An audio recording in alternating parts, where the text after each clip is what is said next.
و در صحیح بخاری و مسلم ثابت است که حضرت ابو هریره رضی الله عنه گفتند که پیامبر صلی الله علیه و سلم گفتند که تنکح المرأة لاربع، زن را مردم به 4 چیز، به خاطر 4 چیز نکاح میکنند: لمالها ولحسبها ولجمالها ولدینها فاظفر بذات الدین تربت یدک.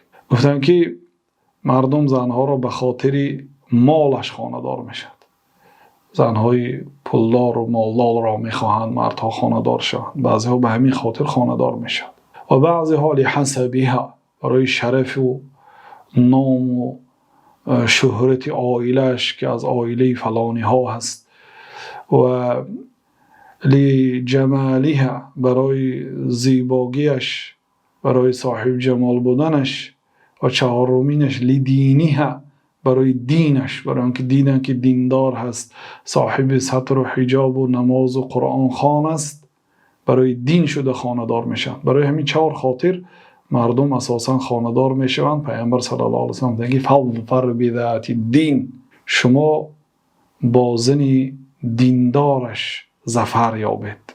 یعنی خوشا به حال آنهایی که زنهای دیندار را انتخاب میکنند. فاظفر بذات الدین تربت یدک، زنی صاحب دین را خانه‌دار شو که دستت خاک میخورد. گفتم یعنی این معناش برکه مییابی. بنابراین کوشش کنید زنهای مسلمان پاک دامن را خانه‌دار شوید، اگرچه زنهای یهودی و نصارای پاک دامن هم حلال است. والله تعالی اعلم.